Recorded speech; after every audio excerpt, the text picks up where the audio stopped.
Hey YouTube, Man's Day 12 Team JMT coming to you guys with another Understanding Stun, and this one is going to be entitled, Are Evilswarms the best stun deck ever? Now before you start flaming and start hating on me, let me talk to you about this real quick, alright? What has happened is some of my locals, some of the guys that have been in the game for a while has decided that they're going to build a gauntlet. So what this is they've built every top tier deck from every format. They go back as far as the Cookie Cutter Chaos, back when it was Chaos Emperor Dragon and Blackluster Soldier, Tomato Control. They've rebuilt Goat Control. They rebuilt Teledad, Lightsworn. They rebuilt all the top tier decks from all of their formats.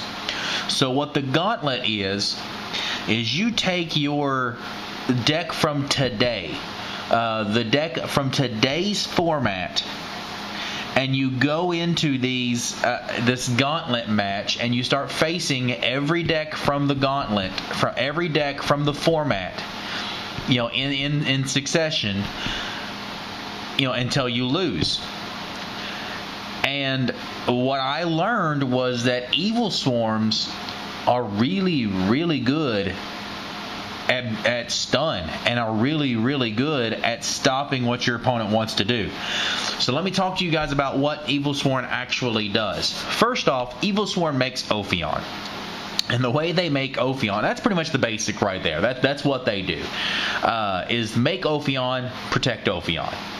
Which is kind of how a lot of the stun decks work, is you have your key monster and you protect your key monster, whatever that key monster may be for that matchup, whether it's Banisher or whether it's Thunder King or Kaiku or whatever the case may be. You protect that monster, and that's what Evilswarms do.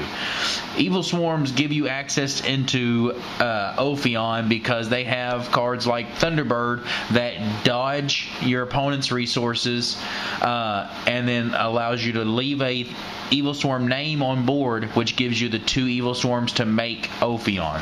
A lot like Wind Up Rabbit in that sense. However, he gets bigger, so he's 1950. And that's actually significant also. The 1950, that 50 is actually really significant because it gets over everything normal summonable in the format. Is that a word? Normal summonable? I don't know if that's a word or not. Anyway, that extra 50 gets you over everything in the format right now that your opponent can normal summon, except for Gene Warp Werewolf if your opponent is still running Fire Fist, which more than likely they're playing Prophecy or Evilswarm or Dragons, you know, right now. So that extra 50 gets you over everything that they can summon. Next you have Kirkion, which is just an additional Ophion is really all it is. You remove the monster to add 1 to your hand, and then it allows you for an additional normal summon, which puts 2 Evilswarms on board, which gives you Ophion. Caster is pretty much the exact same thing. You normal summon, it sets the condition, you get to then normal summon another Evilswarm, which gives you 2 names, which gives you Ophion.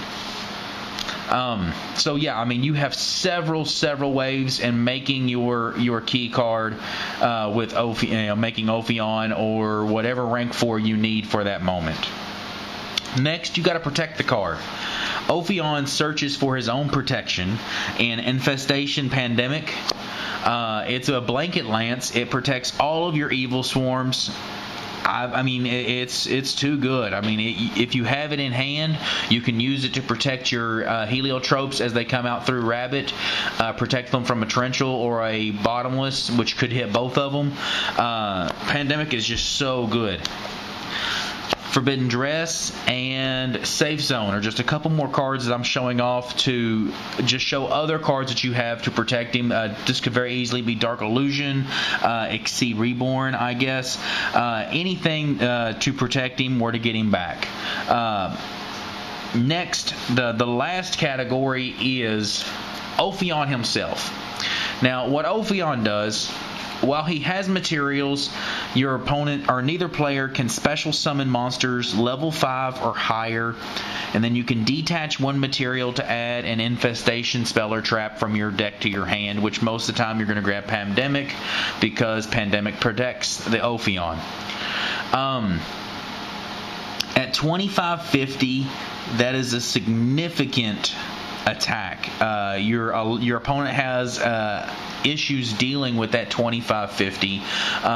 He has issues dealing with his effect to begin with, but that attack that he has is just so awkward that the attack will win you games against heroes and against stuff that can, if you can't get over Ophion, you try to go in under him, and making your rank, your rank 4s and your rank 3 plays and getting over him through stuff like that. But that 2550 just makes him awkward enough to where your opponent has to really put some work in to get past him. However, what you'll see, and what I learned from the past formats, Ophion is really only as good as its matchup. Right now, you have Prophecies and E-Dragons. Ophion answers that right now.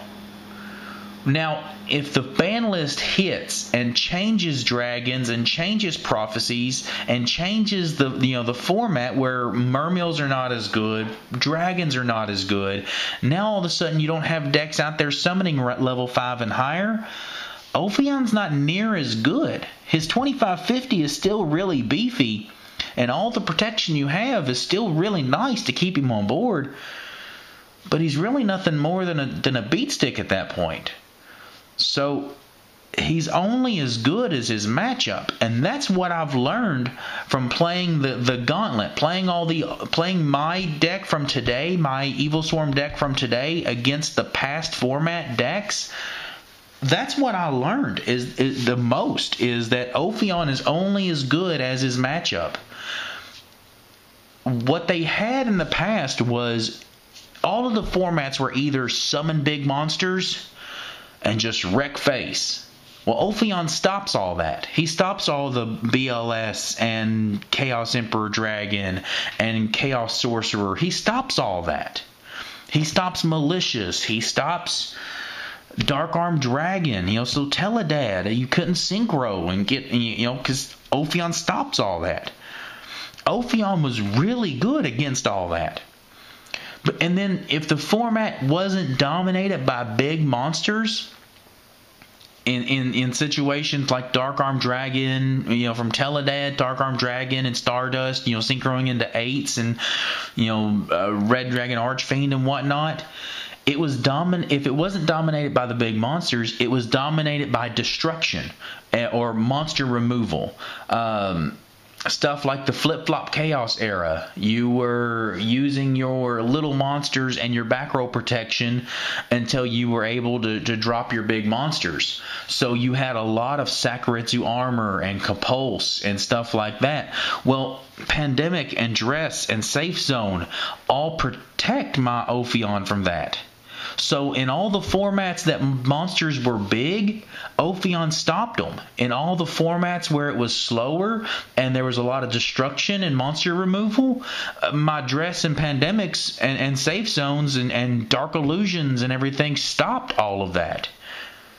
So honestly, yeah, guys, I really feel like Evilswarms are the best stun deck that YuGiOh has ever had. That being said, I almost feel that I'm insulting you guys by telling you that Evilswarm is the best stun deck ever, and yet it's not even the best deck in our format right now. So I appreciate it, guys. Subscribe, comment down below, show us how much you love us.